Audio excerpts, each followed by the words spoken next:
नमस्कार मंडळी, तूही रे माझा मितवा. या मालिकेच्या आजच्या भागामध्ये आज आपण पाहणार आहोत की एकीकडे वल्लरीला डाऊट आलाय की हा ॲक्सिडेंट सुद्धा या राकेशच्या प्लॅनचाच एक भाग असू शकतो.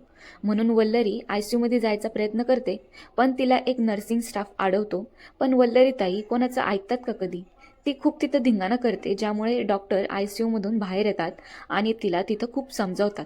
आता वल्लरी काय गप बसणारी आहे का? तिने आता रियाचा जो फोन नंबर मिळवला होता ना, त्याचा उपयोग करायचं ती ठरवते. मग आता ही कारस्थानं करणारी वल्लरी रियाला कॉल करते आणि म्हणते की मी तुमची शुभचिंतक बोलते आणि राकेशच्या झालेल्या ॲक्सिडेंटची बातमी ती तिला देऊन टाकते आणि तो आता कुठं ॲडमिट आहे हे सुद्धा ती तिला सांगते.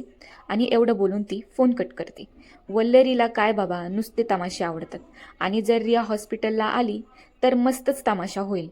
पण रियाला राकेश सारखं त्या बाईचं बोलणं फ्रॉड वाटतं. पण मग रिया हॉस्पिटलमध्ये येईल का, ते तुम्ही मला कमेंट बॉक्समध्ये कमेंट करून कळवा. आता दुसरीकडे ईश्वरीला चक्कर आल्यामुळे अर्णव तिच्यासाठी क्रीमचा बिस्किट पुडा आणि कॉफी घेऊन येतो. ईश्वरी मग 1/2 कॉफी करते आणि जबरदस्ती अर्णवला सुद्धा ती प्यायला देते. दोघं मस्त कॉफी पित असतात आणि स्माईल करत एकमेकांकडे पाहत असतात. तो प्रकार अंजली लांबून पाहत असते आणि तिला त्या दोघांचा खूप राग येत असतो.